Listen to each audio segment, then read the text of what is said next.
నమస్కారం city news కి స్వాగతం.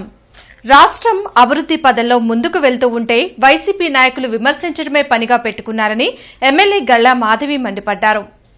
శ్రీనివాసరావుపేటలోని టీడీపీ కార్యాలయంలో ఆమె మీడియాతో మాట్లాడారు. పారదర్శకంగా జరిగిన మెగా డీఎస్సీపై బురద జల్లేందుకే వైసీపీ నేతలు రోడ్డెక్కుతున్నారని అన్నారు. వైసీపీ నాయకులను చూస్తే జాలి వేస్తుందన్నారు. ప్రజల్లో వైసీపీ నాయకుల పట్ల నమ్మకం పోవడంతో గత్యంతరం లేక కూటమి పాలనను విమర్శించే పని పెట్టుకున్నారని అన్నారు. విద్యాశాఖ మంత్రి పైరవీలకు తలవగ్గరని, న్యాయబద్దంగా చట్ట ప్రకారమే ఏ కార్యక్రమైనా చేస్తారని అన్నారు.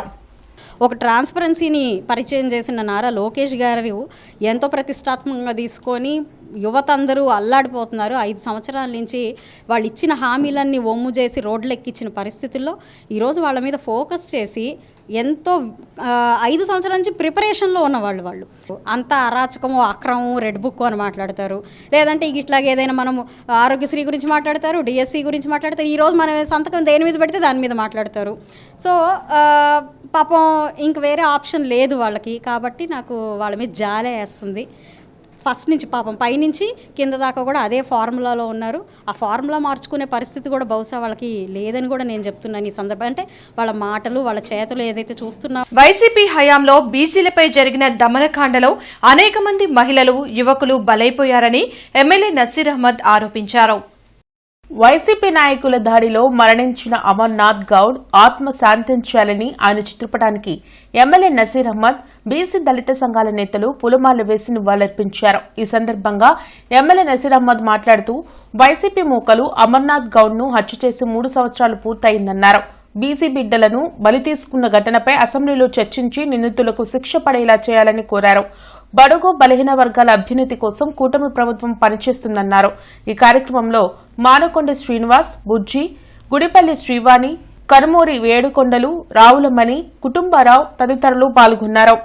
ఈ గొడ్డలి పార్టీ ఈరోజు జగన్మోహన్ రెడ్డి గారు అమాయకంగా మాట్లాడుతూ ఉన్నాడు.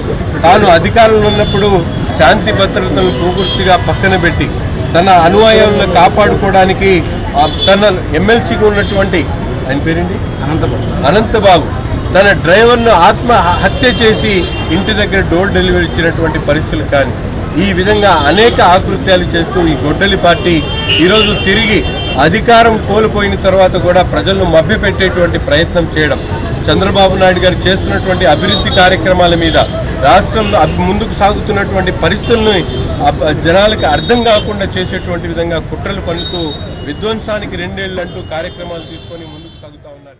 అభివృద్ధి పేరుతో కార్పొరేషన్ అధికారులు కాల్వలు తవ్వి వదిలేయడంతో నగర ప్రజలు ఎన్నో ఇబ్బందులు పడుతున్నారు. చిట్టుకుంట సెంటర్లోని హోండా షోరూం వద్ద నుంచి కాల్వ నిర్మాణాలను కార్పొరేషన్ అధికారులు కొంత దూరం తవ్వి ఆపేశారు. దాదాపు నెల్లు గడుస్తున్నా దాన్ని పట్టించుకున్న పాపాన పోలేదు. ఆ కాల్వ పూర్తి చేయాలంటే ప్రముఖ పార్టీ నాయకుడి బిల్డింగ్ స్థలం అడ్డుగా ఉందనే కారణంతో కాల్వ నిర్మాణం ఆపేశారు. దీంతో ప్రజలు తీవ్ర ఇబ్బందులు ఎదుర్కొంటున్నారు. కాల్వ నుంచి వచ్చే దుర్వాసనకు రోగాలు వస్తాయని, త్వరగా నిర్మాణం పూర్తి చేయాలని స్థానికులు కోరుతున్నారు. ఎవరు రెస్పాన్స్ తీసుకోవట్లా. నేను ఇక్కడ సెక్యూరిటీగా సంవత్సరం నుంచి చేస్తున్నా. ఈ వాసనతో భరించలేకపోతున్నాము. ఇది కొంచెం తొందరగా చేస్తే బాగుంటుంది. ప్రభుత్వానికి ఇన్ఫర్మేషన్ ఇవ్వండి. ఈ పక్కన కొబ్బరి బొండాల వ్యాపారం వాళ్ళు కూడా కొంచెం ఇబ్బంది పడుతున్నారు. పక్కనే పెట్రోల్ బంక్ ఉంది. జనాలందరికీ ఇబ్బందే. ఇది పర్సనల్గా వాళ్ళు వేసుకోవాలంటే కుదరదు అంటున్నారు. కూటమి ప్రభుత్వం అధికారంలోకి వచ్చాక పశ్చిమ నియోజకవర్గంలో 8 కోట్ల రూపాయల సీఎంఆర్ఎఫ్ చెక్కులు పంపిణీ చేశామని ఎమ్మెల్యే గల్లా మాధవి తెలిపారు. శ్రీనివాసరావుపేటలోని టీడీపీ కార్యాలయంలో 17 మంది లబ్దిదారులకు 24 లక్షల రూపాయల సీఎంఆర్ఎఫ్ చెక్కులను ఎమ్మెల్యే గల్లా మాధవి పంపిణీ చేశారు. ఈ సందర్భంగా ఆమె మాట్లాడుతూ ఎన్టీఆర్ వైద్య సేవ ద్వారా వైద్యం అందని పేదలకు ముఖ్యమంత్రి సహాయ నిధి నుంచి ఆర్థిక సహాయం చేయడం జరుగుతుందన్నారు. ఈ కూటమి ప్రభుత్వం పేదల కోసం నిరంతరం కృషి చేస్తుందన్నారు. పశ్చిమ నియోజకవర్గం అభివృద్ధిలో ముందుకు దూసుకువెళ్తుందని అన్నారు. ఈ కార్యక్రమంలో గంటా మౌలిక, పేరయ్య, ఇతర డివిజన్ నాయకులు, లబ్దిదారులు పాల్గొన్నారు. అందులో భాగంగానే మరి పశ్చిమ నియోజకవర్గం వరకు తీసుకుంటే దాదాపుగా 597 మంది బెనిఫిషరీస్తో 8 కోట్ల రూపాయల చెక్స్ ఇప్పటికే పంపిణీ చేయడం జరిగింది. ఇది నిజంగా ఒక నిబద్ధత గల నాయకత్వానికి మాత్రమే సాధ్యం అని అడుగడుగున ప్రతి అంశంలో కూడా నిరూపితమవుతుంది. ఈరోజు సహాయం పొందిన ప్రతి ఒక్కళ్ళు కూడా చాలా ఆనందం, హర్షం వ్యక్తం చేస్తూ ఉన్నారు. రానున్న రోజుల్లో కూడా వారి ఆరోగ్యం పట్ల దృష్టి పెట్టాలి, వాళ్ళ స్థితిగతుల మీద దృష్టి పెట్టాలి. మరి వీళ్ళందరి తరపున కూడా గౌరవ చంద్రబాబు నాయుడు గారికి ఈ సహాయ నిధి తరపున సహాయ నిధి చేపడుతున్నందుకు ప్రత్యేక కృతజ్ఞతలు తెలియజేయాలి అని చెప్పి కోరుకుంటూ మరొకసారి అందరికీ ధన్యవాదాలండి. ప్రధాని మోడీ నాయకత్వంలో కేంద్ర ప్రభుత్వం ఏపీ అభివృద్ధికి పూర్తి స్థాయిలో సహకరిస్తుందని కేంద్ర మంత్రి ప్రహ్లాద్ జోషి తెలిపారు. అమరావతి నిర్మాణం కోసం భారీ స్థాయిలో నిధులు విడుదల చేయడం జరిగిందన్నారు. విజయవాడలో పర్యటించిన ఆయన మీడియాతో మాట్లాడారు. ప్రపంచంలోనే అత్యంత వేగంగా అభివృద్ధి చెందుతున్న ఆర్థిక వ్యవస్థగా భారత్ ఎదిగిందని చెప్పారు. అమరావతిని కనెక్ట్ చేస్తూ ప్రత్యేక రైల్వే లైన్ కోసం నిధులు సమకూరుస్తున్నట్లు కేంద్ర మంత్రి గుర్తు చేశారు. एक तो अमरावती के लिए ये कैपिटल का बहुत गड़बड़ हुआ था, आप जानते हो कैपिटल सिटी का। इधर के माननीय मुख्यमंत्री और हमारे पार्टी के लोग सब मिलके एनडीए में जो भी है पवन कल्याण गारू, नायडू जी के नेतृत्व में हमारे इधर के लोकल पार्टी सब मिलके माननीय प्रधानमंत्री जी को ऐलान किया अमरावती को।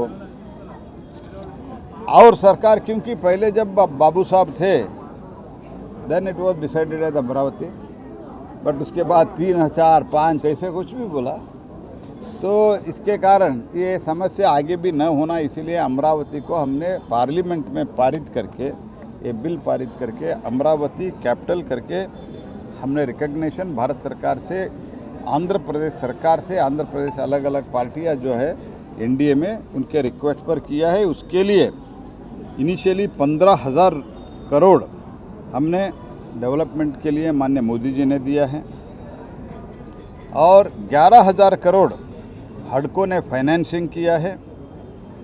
तो ऐसे एक एक चीज़ कहना है तो बहुत ज़्यादा होगा। और new railway line worth 2,245 crore connect to Amaravati, क्योंकि अमरावती अभी कैपिटल बन रहा है, अलग अलग प्रदेश से संपर्क होना चाहिए, रेल संपर्क भी होना चाहिए। మహిళలకు అండగా ఉండేందుకే మహిళా గ్రీవెన్స్ నిర్వహిస్తున్నామని పశ్చిమ నియోజకవర్గ ఎమ్మెల్యే గల్లా మాధవి తెలిపారు.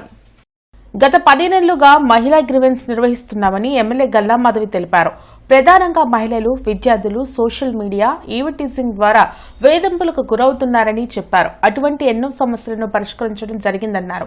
పశ్చిమ నియోజకవర్గంలో ప్రతి మహిళ తమ సమస్యలను చెప్పుకునే విధంగా త్వరలో యాప్ ఏర్పాటు చేయనున్నామని తెలిపారు. దాని ద్వారా ఇంటి నుండే మహిళలు తమ సమస్యలను ఎమ్మెల్యే కార్యాలయానికి తెలియజేయవచ్చన్నారు. ఈ కార్యక్రమంలో నియోజకవర్గ మహిళలు పాల్గొన్నారు. వాళ్ళు ఎక్కడి నుంచో ఇప్పుడు ఈ చుట్టుపక్కల నుంచి ప్రాంతాల నుంచి మహిళలు వచ్చే విధానం అయితే బాగానే ఉంటుంది. కానీ మనకి చూస్తే నియోజకవర్గం చివారుల నుంచి రావాలి అని అంటే మాత్రం అదొక ఇబ్బందికరమైన పరిస్థితి ఆడవాళ్ళకి. ఈ పరిస్థితుల్లో వాళ్ళ కోసమే ఒక ప్రత్యేకమైన యాప్ని డిజైన్ చేస్తూ ఉన్నాము. ఉమెన్ అక్కడ ఇంట్లో ఉండి వాళ్ళు ఒక చిన్న మెసేజ్ ద్వారానో లేకపోతే యాప్లో ఒక కంప్లైంట్ ద్వారానో రైజ్ చేస్తే వాళ్ళ సమస్యను అడ్రస్ చేసే పరిస్థితిని రానున్న రోజుల్లో తీసుకొచ్చే ప్రయత్నం చేస్తున్నాం. ఈలోపు మాత్రం ఖచ్చితంగా మహిళలు ఈ యొక్క విధానాన్ని ఎందుకు తీసుకొచ్చామనంటే అడగకుండా, చెప్పకుండా, నిజంగా అదే అడగందే అమ్మ కూడా అన్నం పెట్టదనే విధానం ఉంది కాబట్టి వాళ్ళు అడగకుండా, వాళ్ళ సమస్యలు వాళ్ళు చెప్పుకోకుండా ఎవరు పరిష్కారం అనేది ఇవ్వలేరు కాబట్టి ఇది ఒక సాధనంగా వాళ్ళకి మాత్రం ఉపయోగపడుతుందని అనుకున్నాను. ఆంధ్రప్రదేశ్ రాష్ట్ర ప్రభుత్వ మాజీ సలహాదారులు వైఎస్ఆర్ కాంగ్రెస్ పార్టీ రాష్ట్ర కోఆర్డినేటర్ సజ్జల రామకృష్ణారెడ్డి జన్మదిన వేడుకలు ఆయన నివాసంలో ఘనంగా నిర్వహించారు. ఈ జన్మదిన వేడుకలకు జిల్లా వైఎస్ఆర్ కాంగ్రెస్ పార్టీ ఎస్ఎస్ఎల్ అధ్యక్షులు, బాపట్ల నియోజకవర్గ పరిశీలకులు గొట్టేటి సురేంద్ర, పశ్చిమ ఎస్ఎస్ఎల్ అధ్యక్షులు గుంజర ప్రభు, ట్రేడ్ యూనియన్ జిల్లా ప్రధాన కార్యదర్శి బత్తుల వెంకట్రావు, పశ్చిమ ఎస్ఎస్ఎల్ అధికార ప్రతినిధి కూచిపూడి సాయి కిరణ్, గుంటూరు నగరం 36వ డివిజన్ ఎస్ఎస్ఎల్ అధ్యక్షులు కొండెపోగుబాబు, కుమ్మర మహంత్ ఈ వేడుకల్లో పాల్గొని ఆయనకు జన్మదిన శుభాకాంక్షలు తెలిపారు.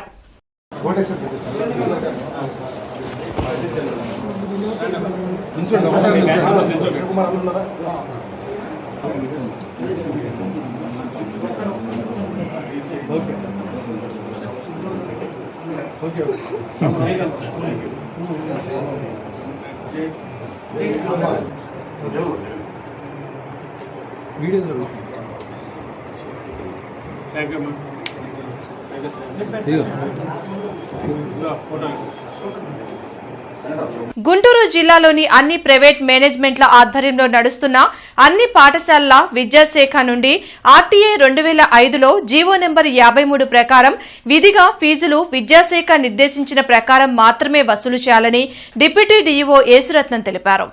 ఈ సందర్భంగా డిప్యూటీ డీఈఓ యేసురత్నం మాట్లాడుతూ మీ పాఠశాల ప్రాంగణంలో ఎటువంటి యూనిఫామ్, బుక్స్, బ్యాగ్స్ ఎక్సెట్రా లాంటివి విద్యార్థులకు అమ్మటం చేయకూడదని తెలిపారు. అన్ని ప్రైవేటు యాజమాన్యాలకు తెలియజేయనది ఏమనగా మీ పాఠశాలల్లో అధిక ఫీజులు వసూలు చేయట మరియు పాఠశాలలో యూనిఫామ్, పుస్తకాలు, బ్యాగులు మొదలగునవి అమ్ముచున్నట్లు మా నోటీసుకు వచ్చినట్లయితే విచారించి పాఠశాల యాజమాన్యంపై తగు చర్యలు తీసుకొనబడినని తెలిపారు. పాఠశాలలో అన్ని ఫీజులు కలిపి గ్రామ పంచాయతీల్లో 1 నుండి 5 తరగతులకు 10,000, గ్రామ పంచాయతీల్లో 6 నుండి 10వ తరగతి వరకు 12,000, మున్సిపాలిటీల్లో 1 నుండి 5 తరగతులకు 11,000, మున్సిపాలిటీల్లో 6 నుండి 10వ తరగతి వరకు 15,000, మున్సిపల్ కార్పొరేషన్లలో 1 నుండి 5 తరగతులకు 12,000, మున్సిపల్ కార్పొరేషన్లో 6 నుండి 10వ తరగతి వరకు 18,000 వసూలు చేయాలని ఆయన తెలిపారు. ఈ వార్తలు ఇంతటితో సమాప్తం. నమస్కారం.